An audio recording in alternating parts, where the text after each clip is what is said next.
What's going on, everyone? Good to see all 36 of you. Glad you all were able to make it. Have some unfortunate news. Unfortunately, Dave and Justin were not able to make it. Dave had some family issues. Justin is under the weather.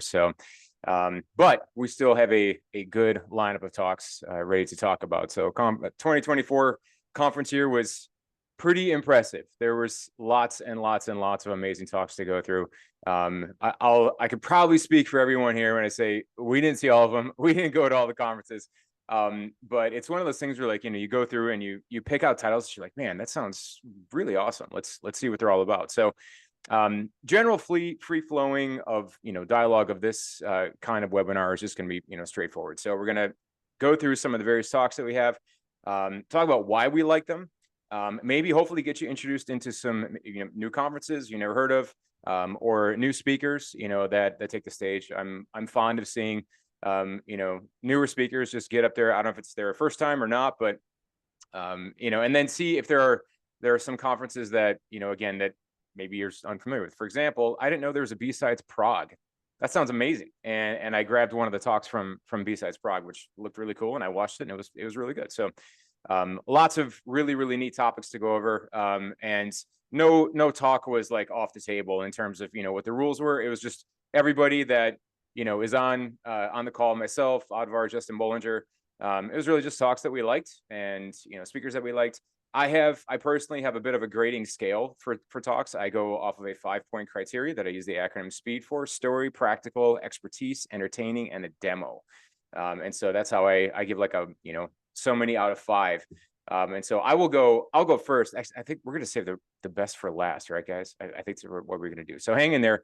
We'll save the best for last. But there was a talk that I started with. I had to start with Wild West Hackfest because, I mean, as far as like conferences that I personally think are like maybe like a close replacement to the vibe, or what seems to be the vibe. I haven't actually been there, so full confession. What seems to be the vibe of DerbyCon replacement, Wild West Hackfest out in South Dakota is probably the closest one that I know of that seems to have that. So Tim Tomes, Landmaster 53, came out with talk. I don't think this is the first time he presented. Maybe it was, but it was JWT Misuse and Abuse.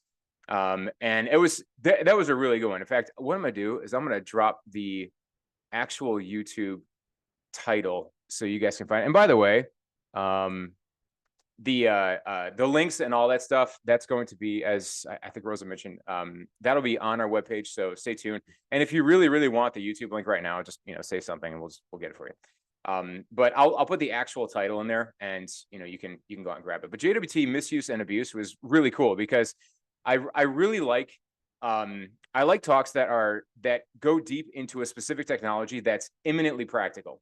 And so as red teamers, when we encounter JWT tokens, all the time, and being able to see what they are, what is a claim in a JWT token? Why is it useful? What do you replay it? What do you do with it?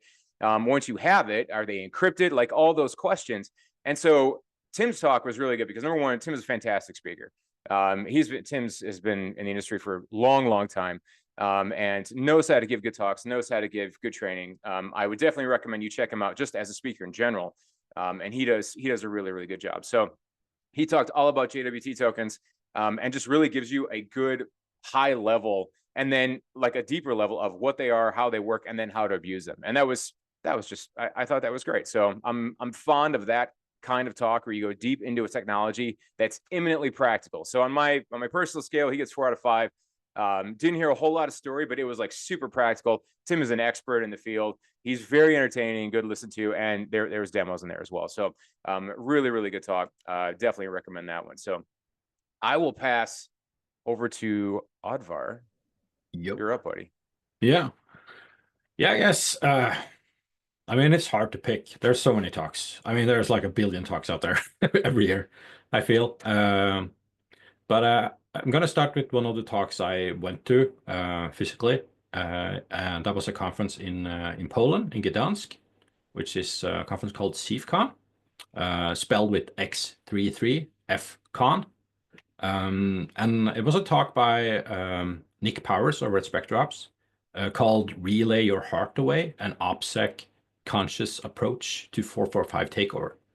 And the cool thing about this talk from my perspective, I'm like my focus when I look at talks is mostly technical. I do enjoy like storytelling and stuff like that, but I'm always into talks to get something practical out of the talk, get like some inspiration or a cool idea or something. And the talk goes over like a typical problem in Windows is that the port 445 is locked when you take over a client. And if you can free that port, it would be so beautiful to be able to relay things into the client and out to the network again.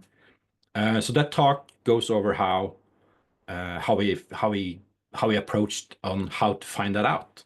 Like the finding itself, it's not like a revolutionary thing, but the methodology he went through, like how he started this process of going down the rabbit hole is super interesting and like learning how his brain works, so to speak, is what kind of made that an interesting talk in my opinion. And he goes over like existing kind of things you can do before he found this, like going over like drivers you can inject, setting up your own LSA auth provider and stuff like that.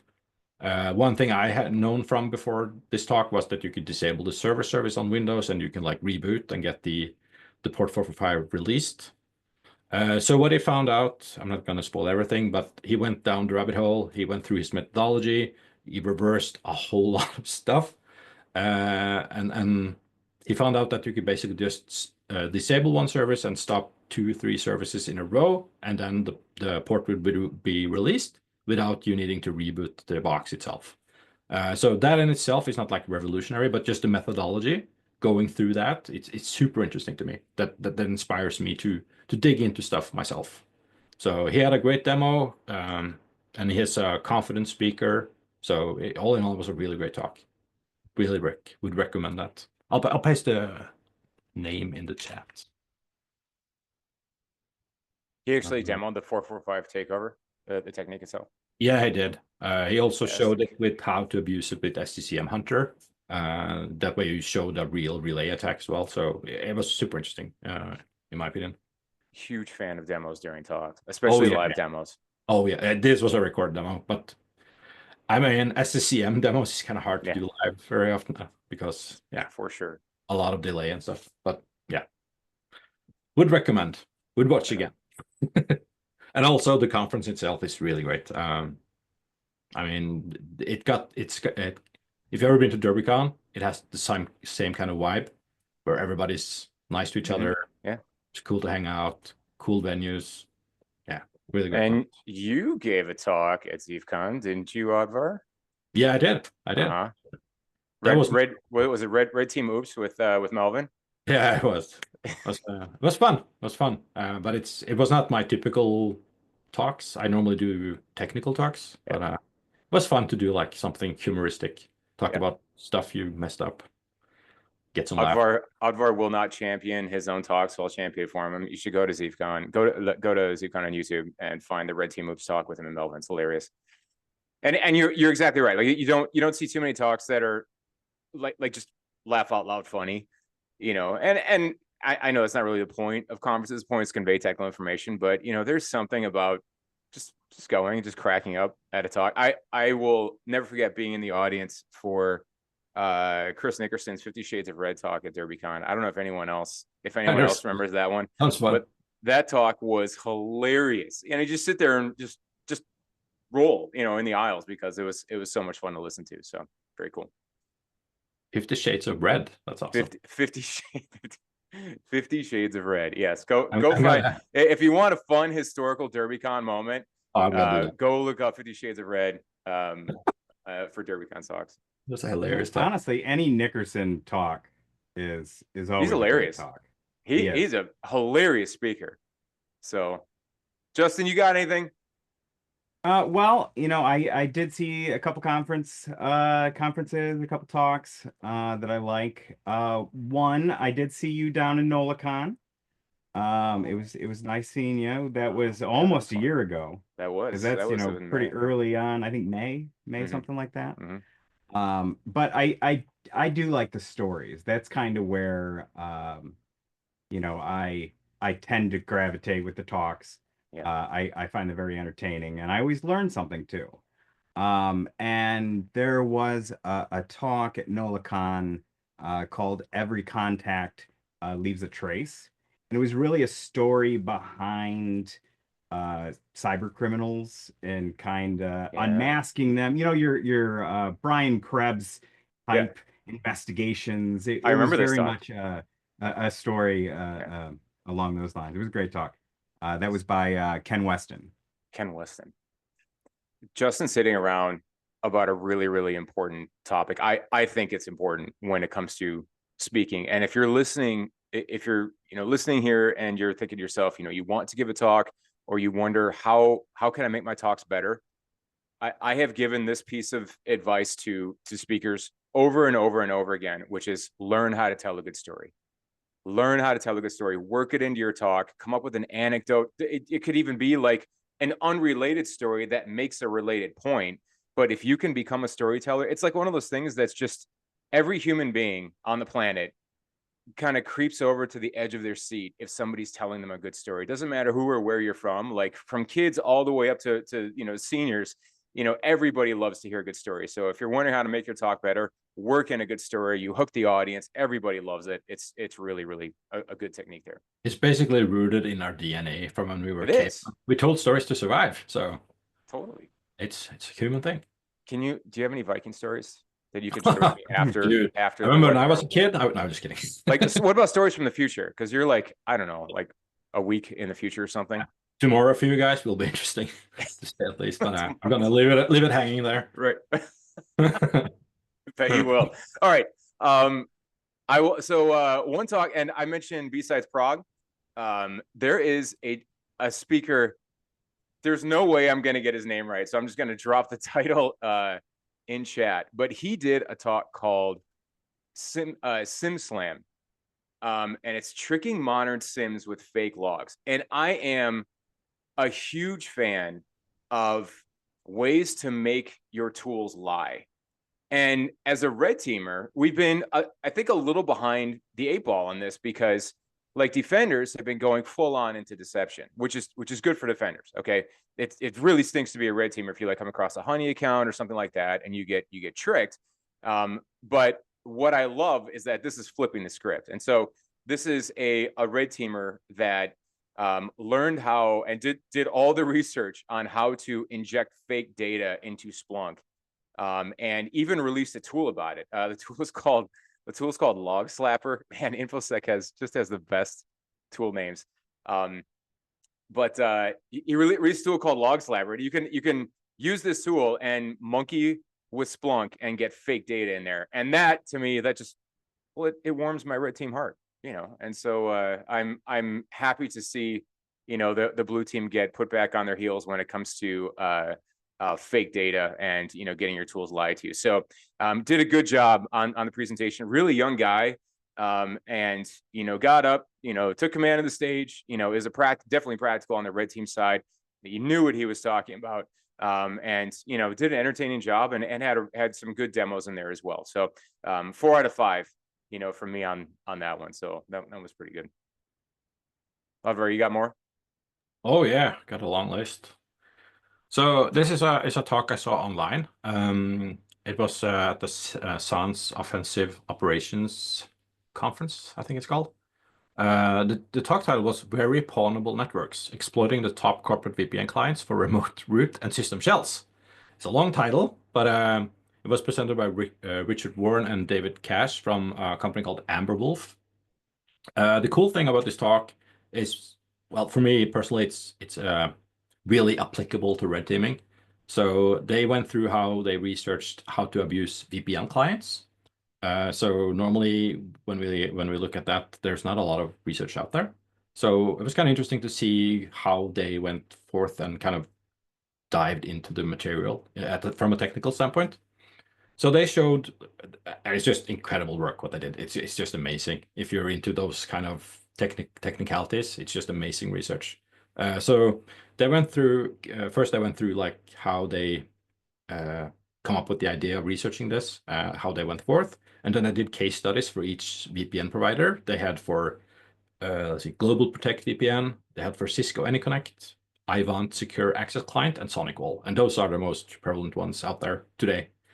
And they showed like how to how to exploit each one of those in different ways. It was just amazing. And they ended up releasing a tool at the end, which is basically a fake VPN server. So you can like you can get a client to connect to your VPN server, and then you can host payloads through the VPN client. You could even upgrade the VPN client to a fake VPN client and stuff like that. The again, cool names, as we know in offensive security. They called it Nacho VPN. And from their GitHub page, it's delicious but malicious SCCL VPN server. Nacho Funny. VPN. Yeah, it's a really great talk, and it's really inspiring because it's one of those talks where you're thinking, oh, that's something I could look more into and stuff like that. So that is a really recommended talk that I saw online. That was memorable for me at least, and inspired me. Nice. So do you have any more, Jason, talks? Cool talks? So I do, but I think Justin's up. Justin, Oh. what do you got? I have a talk that I saw that I recommend. It's a really short talk, so everybody should just go watch it. Our own Paul Berkland gave a 60-minute talk at the final ShmooCon, but he gave it in 10 minutes. So if you want to be entertained, it is very entertaining because if you know Paul at all, he is very excitable and high strung. So him doing it in 10 minutes was very just priceless. Paul's Really. not excitable. Come on. What are you talking about? Just a little love bit, Paul. maybe. And we actually have the YouTube link for that, and I will send it over. Best part about Paul's talk, I also watched it, and it really was 10 minutes, and I don't think he trimmed his deck at all. And so he gets up there, gets on stage, he's flying through slides at a breakneck pace, and these are slides that are loaded with interesting data. And so he's flying through this, pausing at like these really, really key moments. My favorite pause moment is when he discovered some online statuses for KRB TGT accounts. You remember that moment? And I'm like, what are you talking about? People have KRTGB hooked up to Azure. What, like online stat? What is this?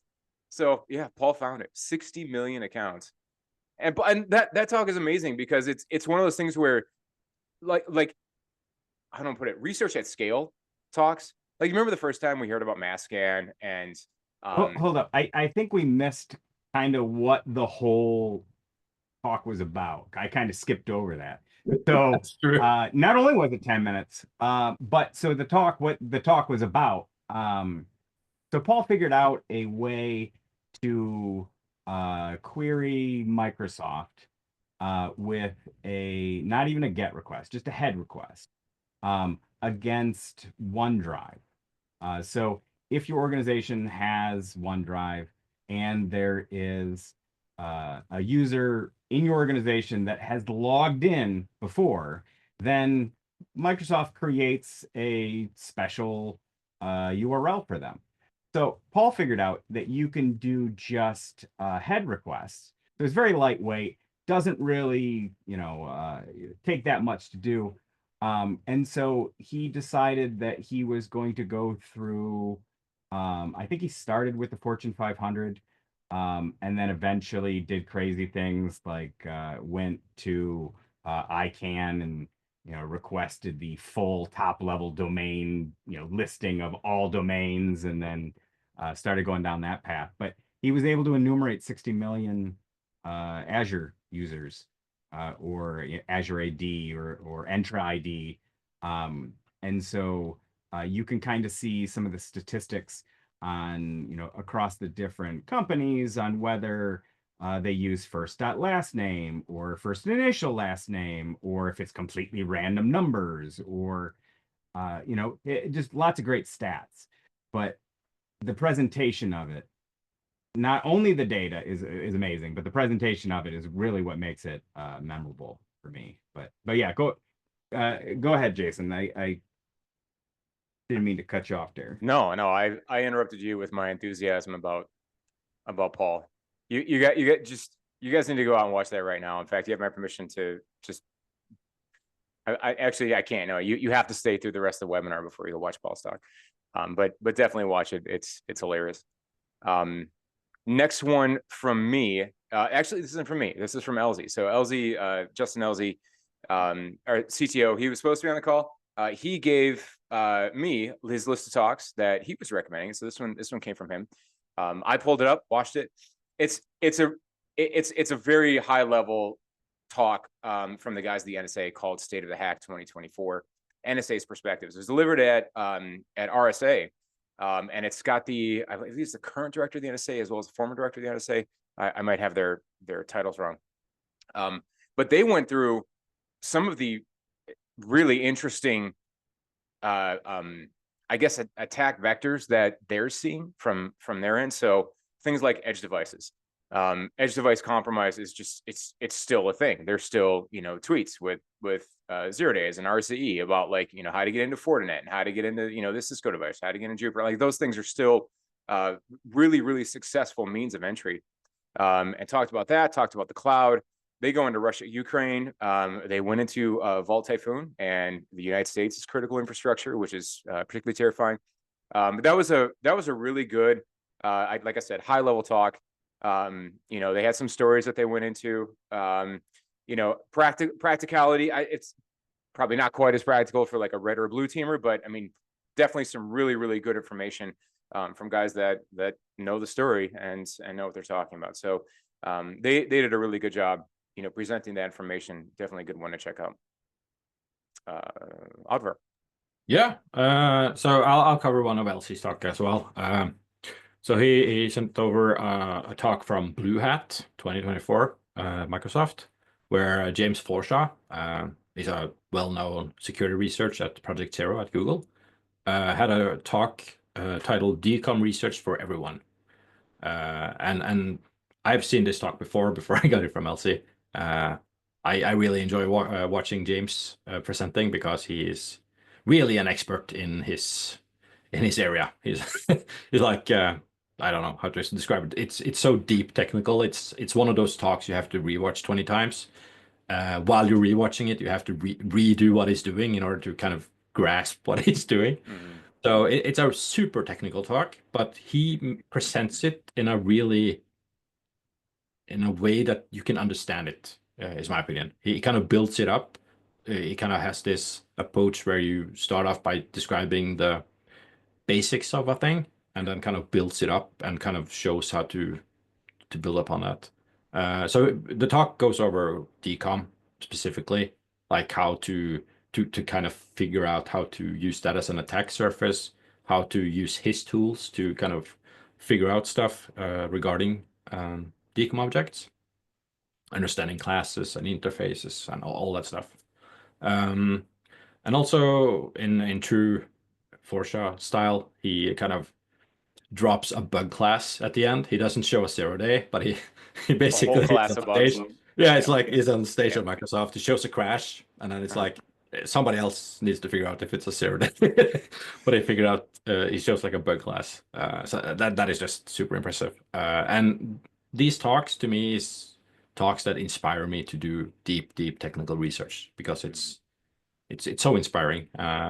And you kind of understand that knowledge is endless when you watch one of his talks. I know nothing, he knows everything kind of feeling. So yeah, that's a talk you can watch if you want to feel dumb and see somebody smart on stage talking about technical stuff. What was the name of that again? Decom Research for Everyone. Decom Research. I can post it in chat. And anything from Forshaw, like he's the gift that keeps giving year after year after year after year, and his stuff is so relevant. And continues into relevancy like years after it's like the rest of the world takes like 3 or 4 years to figure out the stuff that he's figured out, if not longer, and be like, oh wow, of course Forshaw figured this out years ago. So there are some other talks with him where he kind of goes over a new CVE, which he found like, I don't know, 7-8 years ago, where he shows like the methodology he used and what sort of technique he found. Hasn't been patched properly by Microsoft, and it's hilarious to watch. Well, and you brought up something that's really interesting, and that was something that I found going through some talks, because admittedly, like, you listen to, a few talks through the year, and then, as we know this webinar is coming, you listen to more talks and like try and, fill things out and go to whatever conferences you can. And I have found that listening to InfoSec talks is probably one of the best things that I can do to pull myself out of maybe like that seasonal burnout where, you get stuck into it. It's February, it's cold, the sun is gone and the days are short and that kind of thing. And, at least for me, I live in a northern climate. And so, watching InfoSec talks is a really, really good way, I have found, to just regenerate some excitement for the industry and, for the work, and maybe pull you out of a funk if you're just, kind of not languishing, but, spinning your wheels, and, the job might just be like a day-to-day kind of thing. And just put a talk on. Like, it doesn't matter what it is, put a talk on and let somebody else's interests make you interested again, and kind of rekindle that, that love for for solving the puzzle. But I feel that's the really exact same way, actually, to be honest. It's really inspiring to see talks. Sometimes you just find this little thing that you want to look at and it triggers an excitement. So well, and that's like, when it comes to conferences, I used to think to myself, why post talks online? Because if you post talks online, people don't go to conferences. They kind of, they don't really have the need to go to conferences anymore. And what I figured out is that, like, people now go to conferences to see other people, right? There are talks that, of course, at, Black Hat, DEF CON, amazing talks. But what's the primary driver, really, honestly, if we're being honest with ourselves, what's the primary driver behind going to conferences these days? It's really, it's to see your team, see other teams, catch up with friends. And then, you're not going to see every talk. You might catch, like, the top 3, the top 5 that you had on your list. And then what are you going to do the rest of the year? And then you can go back and catch up with the rest. And we have no shortage of conferences anywhere. So, my personal goal in 2025 is to watch one talk a week. If I do, I think that's, a good goal. And, hopefully I get to it, and I'll have a much longer list for this webinar next year. So, Justin, I'll put you on the spot again. And by the way, kudos to Justin for agreeing to join like 10 minutes before the webinar started. So yeah. So I'm sure Justin brave. just has like a dozen more talks that he wants to talk about, right, Justin? I do. I have a whole list. I've been curating it this whole time. No, so and you're absolutely right. I went to I wrote them all down because I was trying to remember all the different conferences I went to. I went to ShmooCon, GurCon, DEF CON, NolaCon, and then I am going to be at CactusCon next weekend. And out of all of those conferences, I was trying to think of like the conference talks that really stood out. And you're right, the conference talks that really stood out were the ones that I watched online, because, typically I don't want to sit in a room and flip coin whether or not the talk's going to be good. Sometimes it's enjoyable, sometimes it's just, not my cup of tea. So I find that just letting Justin Elze filter down all of the talks into the team chat, that's typically how I watch a lot of my talks. I have them filtered down, but there are a lot of really good talks that I stumble into sometimes that I never would have picked this talk. Yeah, it just happened to have been I'm in the room right before my friend speaking, sort of thing. And I saw some great talks that way too. So, like, I guess my advice would be, if you do go to a conference, go to those talks that you know nothing about. That doesn't really, like, oh, I want to go see that one.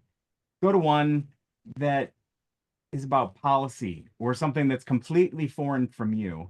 And you'd be surprised how much you learn, just little tricks, whether or not it is, specific to security, or if it's just watching a great presenter. There's lots of valuable things at conferences and the workshops. I spent a lot of time in workshops and villages, so lock picking villages, that sort of thing.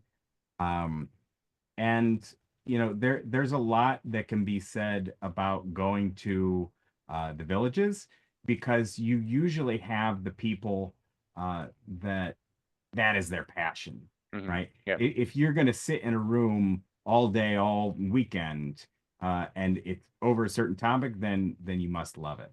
I recently got into Meshtastic and some of the wireless.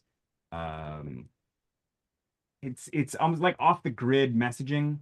And so I went to the RF village at ShmooCon and learned all about that. And it's everyone loves to learn and loves to help.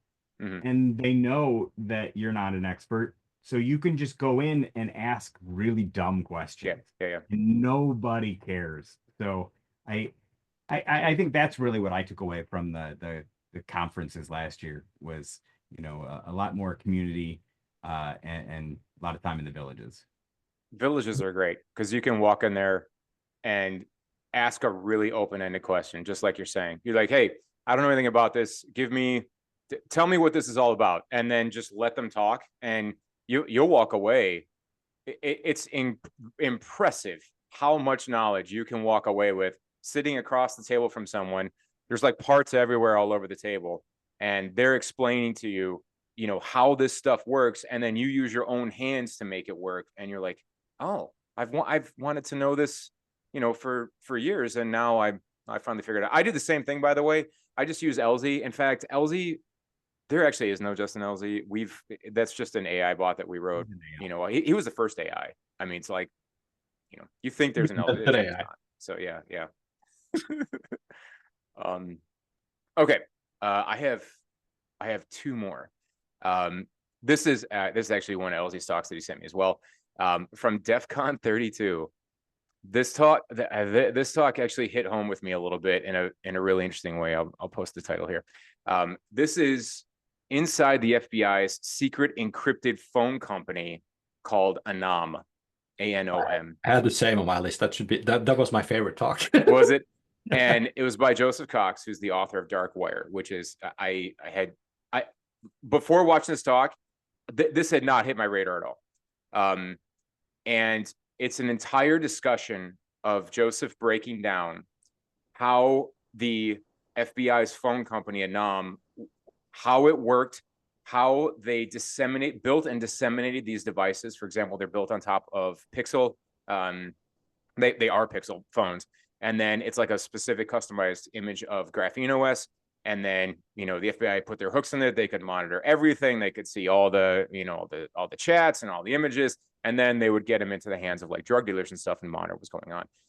And that one really struck a chord with me in kind of a way I wasn't expecting. I'm a bit of a privacy enthusiast. And so I enjoy, at least thinking that I have privacy in some way, shape, or form. I use specific phone images on, it reminded me a little bit of I won't go too far into it, but it reminded me of like what Israel did with pagers blowing up and phones and walkie-talkies blowing up, but they like infiltrated the entire supply chain and got them into the hands of the enemy. That was crazy. Like this talk reminded me a lot of that. And I'm, again, not to trigger the audience or anything like that, but it's that kind of long game that got me really thinking about, like closed source phones and stuff like that. So, yeah, I was paying a lot of attention to that. So that was a really interesting one. I would give that's also 4 out of 5. Incredible story. Practical. I mean, maybe, if you're really into privacy phones and stuff like that, maybe you don't want to buy a closed source privacy phone. I can't say that, for sure. Everybody makes their own choice, but like there might be practicality there, but lots of expertise, very entertaining and kind of a morbid sort of way. And then there was some video demo in there as well. So, solid 4 out of 5 from me on that one. Yeah, I read it as my top talk. I think that was just so interesting to see all the details, all the leakage of data and stuff they found out. It was just amazing to me. I was just mind blown. That was incredible. Yeah. You got any more, Oddvar? Yeah, sure. So this was a conference I went to, or I even spoke at, the MCTTP. It stands for Munich Cyber Tactics, Techniques, and Procedures. It's in Germany, where the talk was from Wietse Bukema. It's called Command Line Obfuscation. You can run and you can hide. I saw It's a really clever title.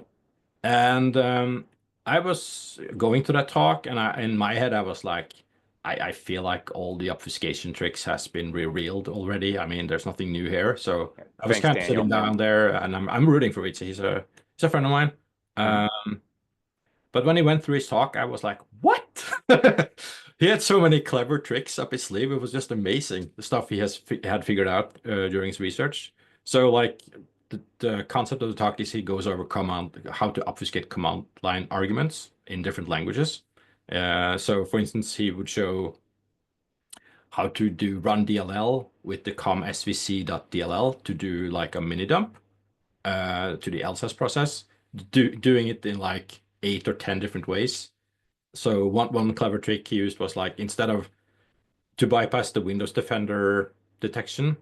So instead of like showing, let's say LSAS was the process ID of 680, he would prepend zeros because run DLL32 wouldn't give a shit.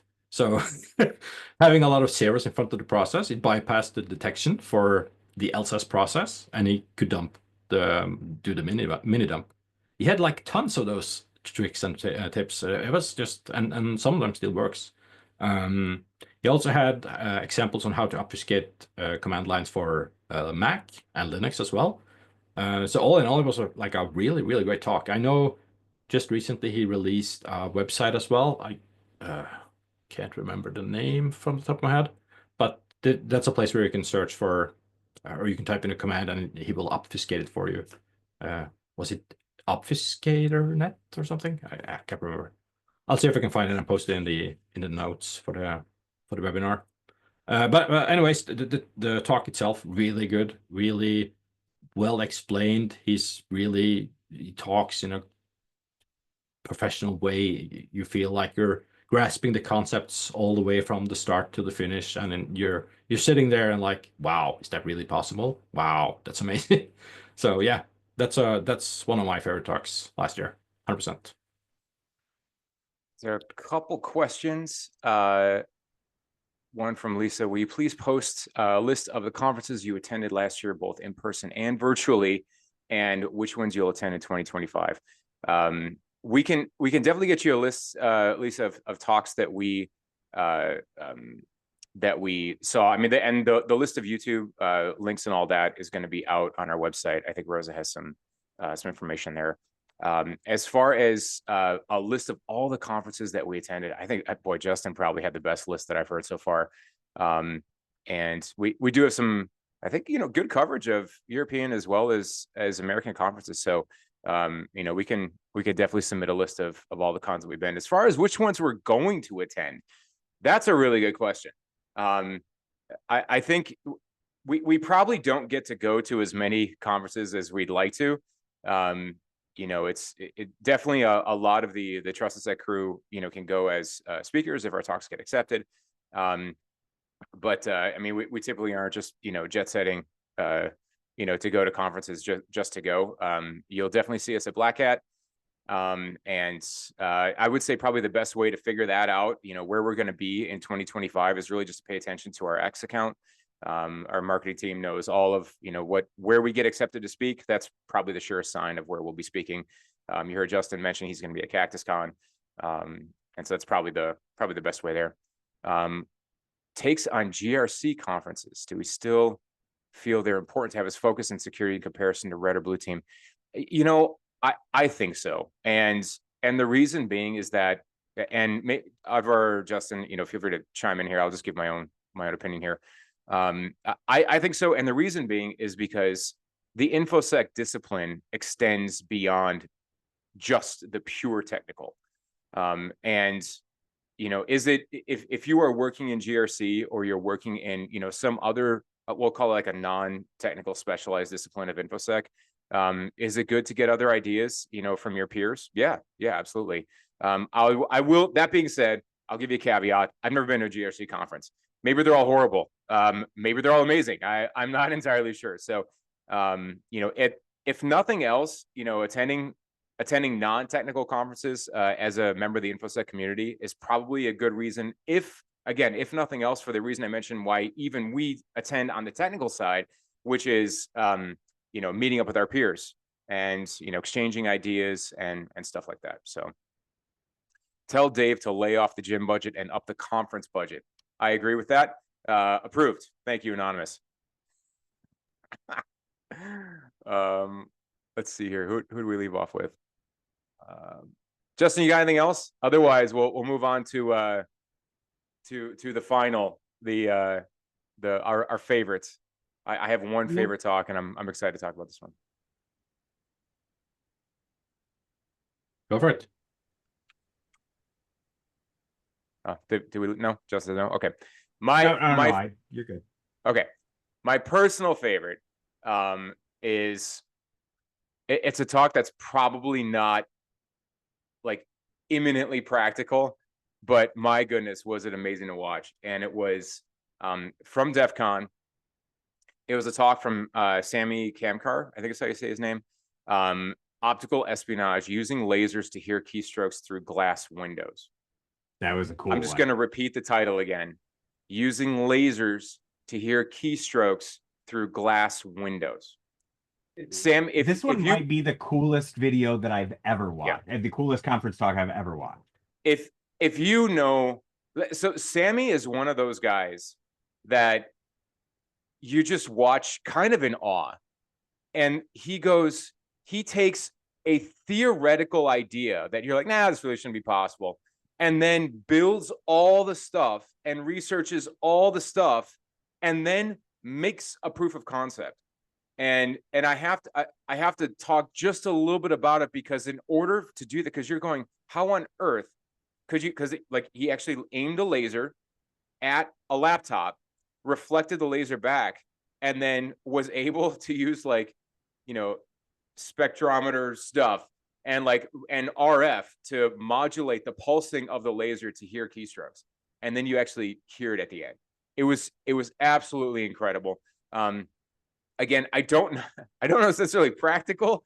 It's really cutting edge on the research scale. But what I love about Sammy's stuff is that he never just stops with a really cool theoretical idea. He always takes that amazing theoretical idea and then builds it. And then you see it. You see the thing that he built. And that talk was just mind-blowing. I just sat there and watched it. And then normally as I watch talks on faster speed, I had to slow this down, to be able to try and process, some of the things that he was saying. It was absolutely fantastic. I recommend everyone watch that. Just if nothing else, for the pure entertainment wow factor. And that one was really, really incredible. So 5 out of 5 on that one. One of the things I liked about that video was, you go in thinking, oh, he must have a PhD in physics. Yeah. Or something. Yeah. To be able to understand. No, he's like, I didn't know anything about physics. Right. So I just started learning physics. Yeah, I just learned and it. So you could go along the journey with him.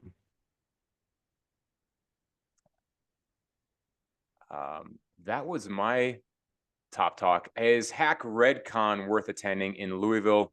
Dave seemed to like and support it. Question from Anonymous. I have never been to Hack Red Talk, but I have seen their stuff online. And correct me if I'm wrong, isn't it also at the Hyatt, same hotel that DerbyCon was at? It looks cool. I am a fan of cons that are, that have very specialized disciplines. So, red, there are some, red team only invite cons and then defense cons. I'm a fan of that. So is it worth attending? Probably once, and just go see if you like it. Oddvar, do you have a favorite? Yeah, well, it was actually the FBI secret stuff, but I got another one that's pretty high on the list, and that's from Emmerich Nasi. He creates a lot of offensive tooling. He did a talk at OffensiveX. He also did a talk at MCTTP. So he has 2 great talks, But the one I liked the most was the one called Breach the Gates, Advanced Initial Access Craft 2024. Yeah. And it's just so applicable for my everyday work because he has so many cool techniques in there. And it's one of those talks where you just want to dig into stuff yourself after watching the talk. So he goes over like issues with the markup of the web, how to bypass that using several different tools and techniques, how to launch shellcode in Visual Basic without getting caught using new techniques and stuff. And he has a long list of stuff he goes through in that talk. It's just never ending. So at the end, you're like, as a red teamer, you're just drooling at the end. You're like, ah, this is so great.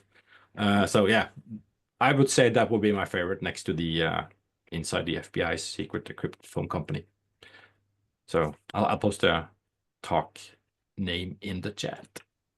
I have to give a shameless plug for Emmerich stuff. We are proud and happy customers of Emmerich's, and some of the stuff that he makes, like Shellcode Pack and Macro Pack. He has done a fantastic job keeping those tools relevant. And as offensive security practitioners, we know how hard that game is to play. And so you should definitely check out the stuff that he makes. Really, really good. Especially, and I give this piece of advice to a lot of internal red teams. Internal red teams, go commercial with some of your tooling. It is well worth it.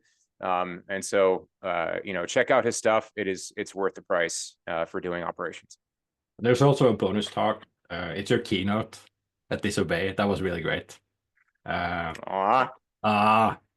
okay. I'm not kissing your ass or anything, but it was a really great talk. A keynote talk that Jason did at Disobey, a conference in Finland early last year. It's called Circling Dragons, Red Team Lessons from Modern Breaches. It was something worth watching, I would say. He goes from talking about you can talk about yourself if you want, just going through different threat actors from more minor sophisticated to super sophisticated. So it's really interesting to see your approach to that. So that was great. I won't talk about the talk. I will talk about the conference. Disobey conference was absolutely incredible. It was hands down the best speaking experience I've ever had. They are professionals through and through. The video quality, the audio quality. Standing in front of an audience of 900 people, and there's just standing room only, and it was such a great, not quite like family. You don't see a lot of kids running around, but everybody was super polite and really focused on the hacker stuff, major CTF, loads of great talks. The venue was really, really neat. I had never been to Finland before. Fantastic pastries, guys. Well done. But Finland was incredible to visit as well. So if you're in that area, highly recommend going to Disobey and checking them out. They are worth the price of admission. Justin, any closing thoughts there? Nope, none from me. All right. Just got to get ready for next weekend. Yeah. Go check out Justin's talk at Cactus Con. Justin, what was the title of your talk again? It is EK Uwu, not just another ADCS. Gotcha. Escalation. Yeah. All right. So if you're interested in ESC 15, go check out Justin's talk at Cactus Con. So I think that's about all we had. Are there any last minute questions before we wrap up this webinar? I didn't know you're rapping, like Eminem rapping, or some people's kids. Now it's time for bad jokes, right? Yeah. No. It's time for you to leave. Rosa, can I put him on mute? It's late now, so it's late. No, past my bedtime. Do I have a good evening? Do I have a good evening tonight, Oddvar? I figure you know. You do. You have a great evening, but tomorrow, oh my god. All right. Tomorrow's worse. Okay, Rosa, we need to be done with this before we come off the rails. So, huge thank you to everyone who signed up and joined and stuck in there. And so, look out for more webinars from the TrustedSec team. It's always a pleasure. So with that, I will turn it back over to Rosa to close us out.